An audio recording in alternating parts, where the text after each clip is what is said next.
Queridos irmãos, que a paz de Jesus nos envolva a todos. O nosso estudo desta noite diz respeito aos tópicos diferentes ordens de espíritos e escala espírita, que estão contidos no capítulo 1 da parte 2 de O Livro dos Espíritos. Esse capítulo é chamado Dos Espíritos. Antes de iniciarmos, devemos pedir permissão a Deus e a Jesus. Que o Pai Maior, o Mestre Jesus e a espiritualidade amiga nos auxiliem na compreensão do tema, para que tenhamos reflexões salutares sobre o nosso grau de desenvolvimento espiritual e sobre o que precisamos fazer para evoluir. Que assim seja. Aprendemos, primeiramente, que há diferentes ordens de espírito, de acordo com o grau de perfeição que tenham alcançado. As ordens ou graus de perfeição são ilimitadas em números, pois, conforme dito pelos próprios espíritos, entre elas não há linhas de demarcação traçadas como barreiras, de sorte que as divisões podem ser multiplicadas ou restringidas livremente.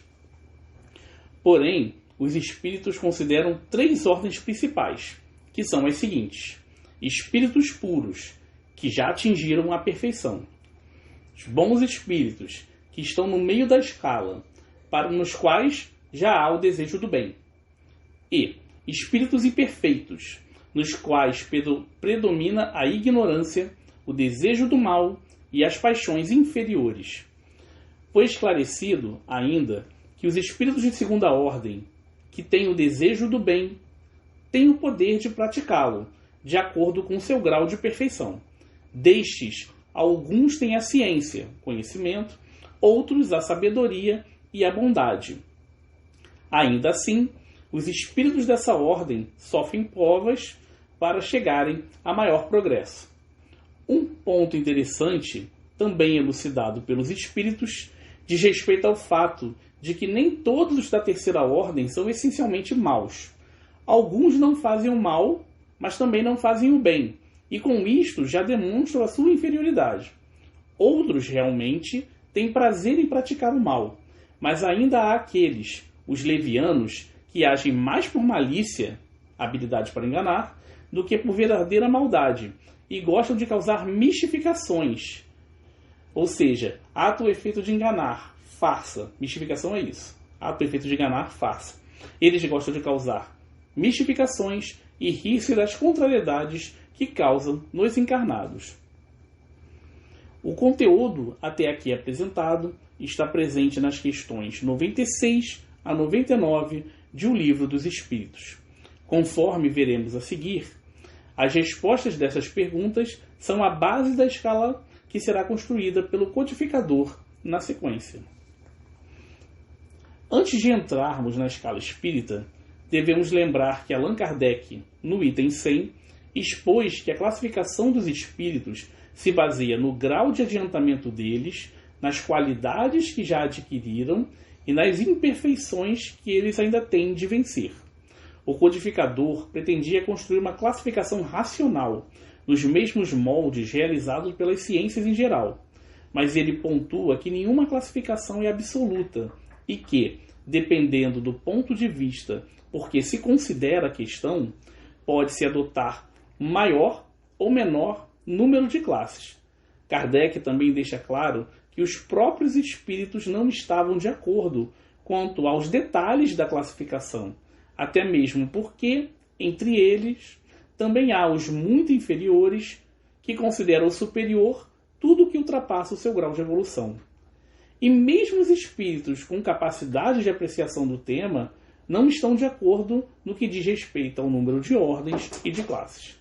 Tal fato é de menor importância, porque, segundo Kardec, os espíritos não se preocupam com questões puramente convencionais e deixam os encarnados a forma, a escolha dos termos, as classificações, ou seja, os sistemas.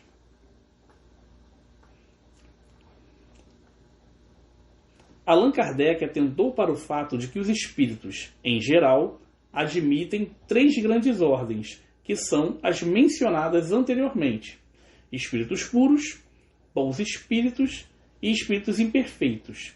E, como tal divisão é perfeitamente racional, esta foi o ponto de partida para o codificador desenvolver a escala espírita, com subdivisão das ordens em classes, com base na experiência dele próprio, adquirida a partir da leitura e da análise das mais diversas comunicações dos espíritos. Assim, uma primeira finalidade da escala espírita era ter uma referência para o grau de evolução do espírito com que se travava contato por meio da mediunidade, de modo a perceber o quanto de crédito se deveria dar às suas comunicações. É o que observamos no trecho seguinte do item 100. Com o auxílio desse quadro, fácil será determinar-se a ordem, assim como o grau de superioridade ou de inferioridade dos espíritos com os quais podemos travar relações e, por conseguinte, o grau de confiança ou de estima que mereçam. É, de certo modo, a chave da ciência espírita, porquanto só ele pode explicar as anomalias que as comunicações apresentam, esclarecendo-nos acerca das desigualdades intelectuais e morais dos espíritos. Faremos, todavia, notar que eles não ficam pertencendo exclusivamente a tal ou tal classe, sendo sempre gradual o progresso deles e muitas vezes mais acentuado num sentido do que em outro, pode acontecer que reúnam em si os caracteres de várias categorias, o que seus atos e linguagem tornam possível apreciar-se. Na parte final do parágrafo, o codificador nos deixa uma advertência bem interessante, pois a classificação dos espíritos é, de certo modo, estática, enquanto sua evolução é dinâmica, de modo que um espírito pode ter se desenvolvido de forma diferente sob vários aspectos e ter características mais acentuadas que outras, razão pela qual ele poderia estar em mais de uma classe ao mesmo tempo. Além da finalidade exposta, podemos pensar também que somos espíritos encarnados e que a escala espírita pode servir de base ao nosso autoconhecimento, pois, a partir do seu estudo, podemos refletir sobre qual grau da escala, em que grau da escala nos encontramos, com que classe nos identificamos, de modo a ser possível perceber os defeitos que precisamos vencer para podermos progredir. Esta é a reflexão proposta nesse momento, que, a partir do conhecimento da escala espírita, possamos olhar com seriedade para dentro de nós mesmos. Apresentaremos agora a terceira ordem, dos espíritos imperfeitos.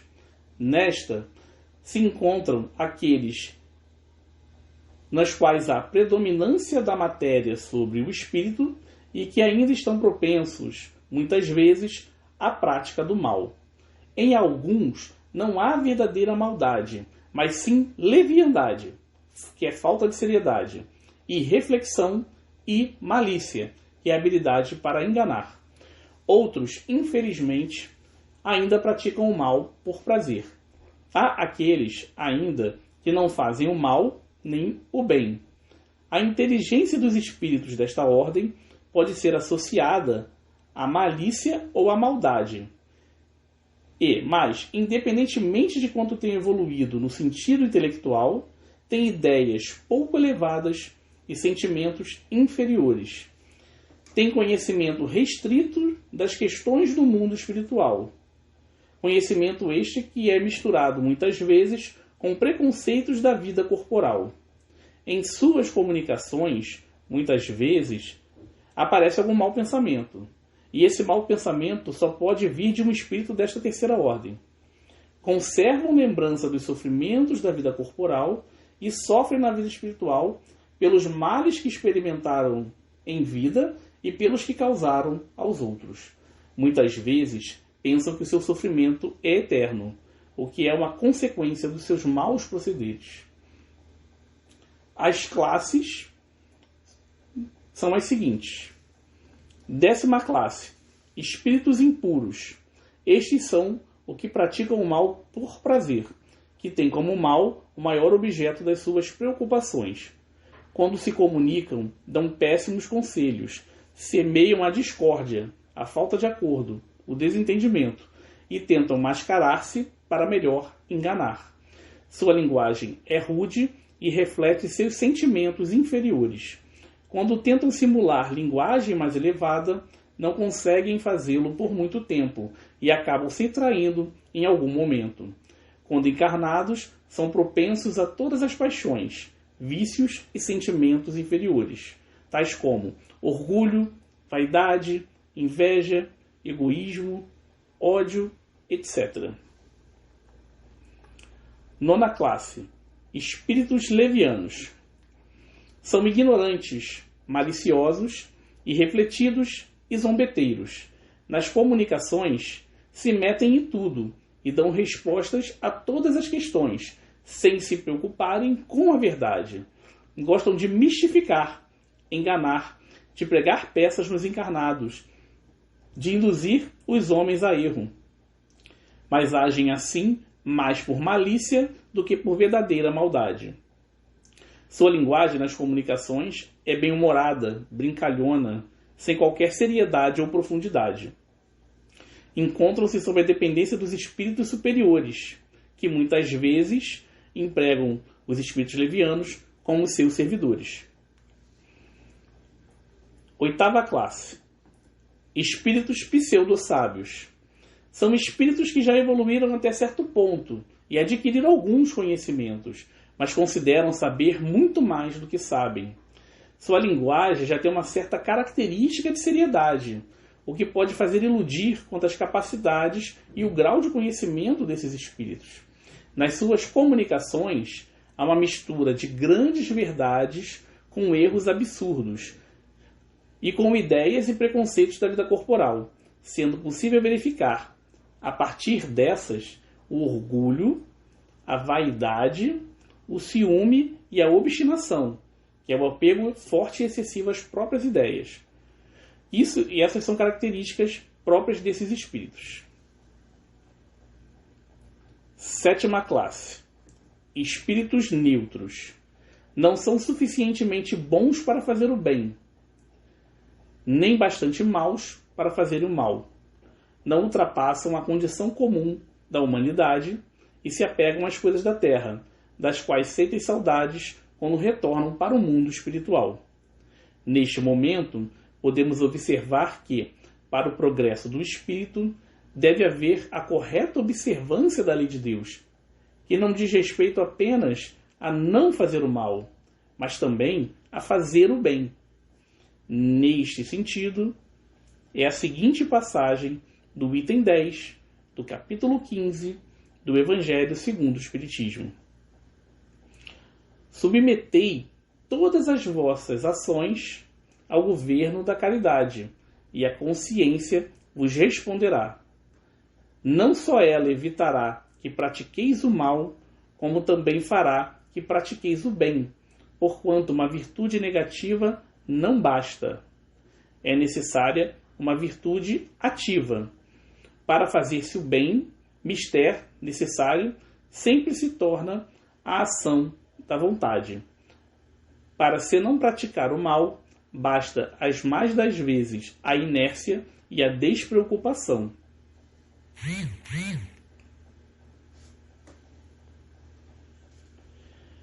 Sexta classe: espíritos batedores e perturbadores.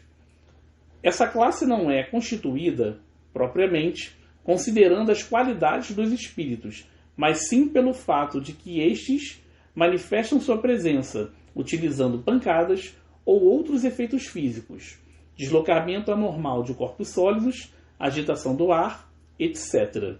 Este tipo de fenômeno era comum um pouco antes do início da codificação kardeciana, pois foi o meio utilizado pelos espíritos para mostrar que existiam e queriam comunicar-se. Os espíritos batedores e perturbadores ainda são muito presos à matéria. Em verdade, todos os espíritos podem produzir efeitos físicos, mas os superiores, quando pretendem realizar fenômenos desta natureza, se utilizam dos outros em condição inferior de evolução. Os espíritos batedores e perturbadores podem pertencer a quaisquer das outras classes da terceira ordem. Na sequência, apresentaremos a segunda ordem, a dos bons espíritos. Nestes, a predominância do espírito sobre a matéria e o desejo de fazer o bem. Suas qualidades e poderes estão de acordo com o grau de evolução a que chegaram. Uns têm a ciência, conhecimento, a sabedoria e a bondade. Na verdade alguns têm a ciência, outros têm a sabedoria e a bondade. Apesar de bem mais evoluídos, alguns ainda conservam traços das suas existências corporais, na linguagem e nos hábitos. Já compreendem a Deus e têm certo grau de felicidade, consistente no amor que os une uns aos outros, sem as paixões dos espíritos imperfeitos. Quando na condição de espíritos, fazem surgir bons pensamentos na mente dos encarnados e tentam desviá-los do caminho do mal.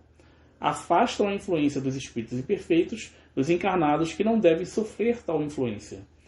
Quando encarnados, são bondosos com o próximo e não experimentam as paixões inferiores, egoísmo, orgulho, vaidade, ambição. Não têm sentimentos de inveja, ódio, rancor ou ciúme.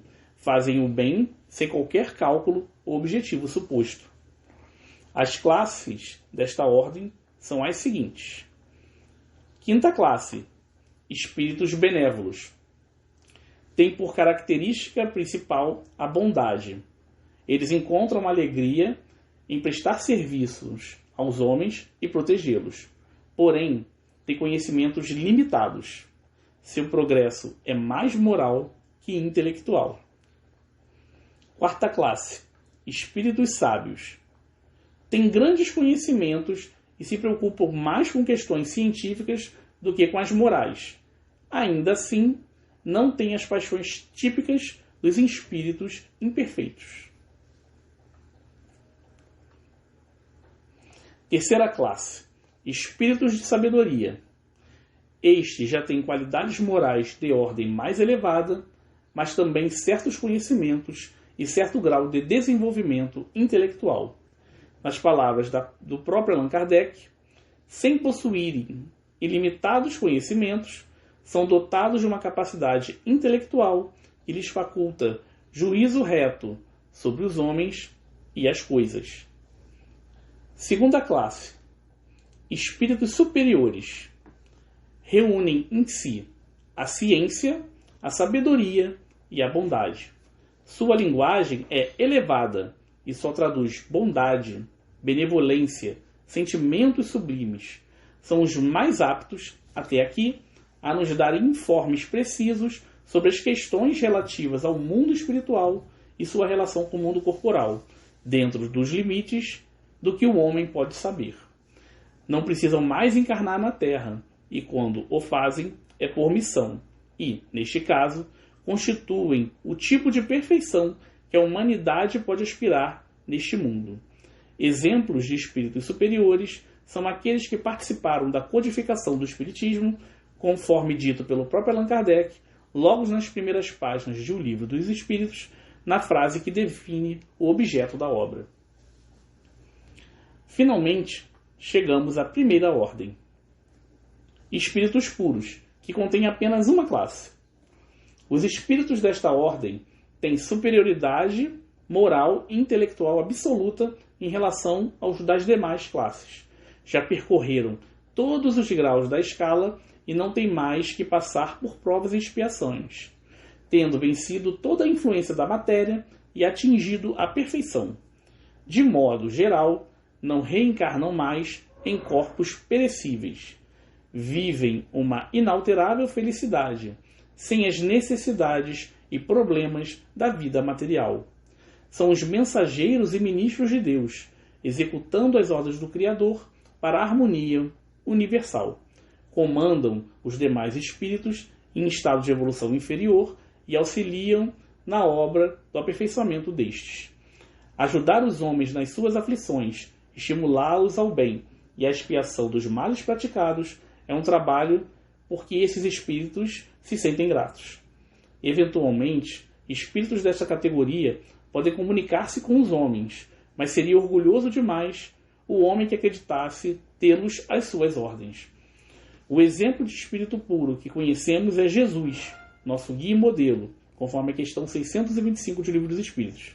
Jesus que veio à Terra há mais de 2000 anos para nos ensinar o caminho da verdadeira moral.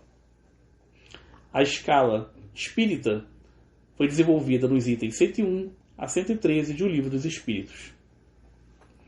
O estudo da escala espírita, como visto, nos faz pensar no nosso grau de evolução, nos vícios e paixões que nós temos ainda de nos libertar, para progredirmos e quanto ainda falta para alcançarmos os mais altos graus de evolução. No entanto, já procuramos, no Espiritismo, orientação e esclarecimento, e esta doutrina maravilhosa certamente irá nos ajudar a alavancar o nosso desenvolvimento espiritual, ainda que estejamos tão distantes da meta. Para finalizarmos o nosso estudo, leremos a mensagem de Emmanuel intitulada A Caminho do Alto, do livro Bênção de Paz, que nos faz refletir sobre aquilo que já conquistamos, apesar das nossas inúmeras falhas. A caminho do alto. Porque sou o menor dos apóstolos. Apóstolo Paulo, na primeira epístola aos Coríntios, capítulo 15, versículo 9. Decididamente, muitos defeitos nos caracterizam ainda o progresso moral deficitário. Não nos será lícito, porém, esquecer algumas das bênçãos que já conseguimos amealhar, ajuntar, com o amparo do Mestre Divino. Não temos a santidade. No entanto, já nos matriculamos na escola do bem, aprendendo a evitar as arremetidas, os ataques do mal. Não dispomos de sabedoria, mas já percebemos a importância do estudo, diligenciando em tesourar-lhe, ou seja, acumular-lhe, os valores imperecíveis, valores eternos, imortais. Não possuímos a inexpugnabilidade moral. Inexpugnável é o que resiste a todas as investidas. Resiste a todas as investidas e é invencível. Todavia, já sabemos orar, organizando a própria resistência contra o assédio, a perseguição das tentações. Não nos galardoamos ainda, ou seja, não nos atribuímos prêmio ou galardão ainda com total desprendimento de nós mesmos, notadamente no capítulo do perdão incondicional. Contudo, já aceitamos a necessidade de abandonar a concha do egoísmo, exercitando-nos em diminutivos gestos de entendimento e fraternidade para alcançar a vivência da grande abnegação. Abnegação é grande desprendimento, altruísmo. Não atingimos o sentimento imaculado, sem falhas morais. Entretanto, pelo esforço na disciplina de nossas inclinações e desejos, já nos adestramos, já nos treinamos, a pouco e pouco, para a aquisição do amor puro. Não mostramos em parte, de leve, o heroísmo da fé absoluta, mas já assimilamos grau relativo de confiança na divina providência, buscando agradecer-lhe a paz dos dias serenos, tanto quanto invocando-lhe a proteção para a travessia das horas difíceis. Sem dúvida, estamos muito longe, infinitamente muito longe da perfeição. Cabe, porém, a nós, aprendizes do Evangelho, a obrigação de confrontar-nos hoje com o que éramos ontem e, a nosso ver, feito isso, cada um de nós pode, sem pretensão, parafrasear as palavras do apóstolo Paulo nos versículos 9 e 10 do capítulo 15 de sua primeira epístola aos Coríntios. Dos servidores do Senhor, sei que sou o menor e o mais endividado perante a lei. Mas com a graça de Deus, sou o que sou. Para a nossa reflexão. Assim, damos por encerrados os nossos trabalhos, rogando a Jesus e a espiritualidade superior que enviem até nós fluidos salutares que nos possam ajudar na cura dos nossos males físicos, psíquicos e morais. Que assim seja.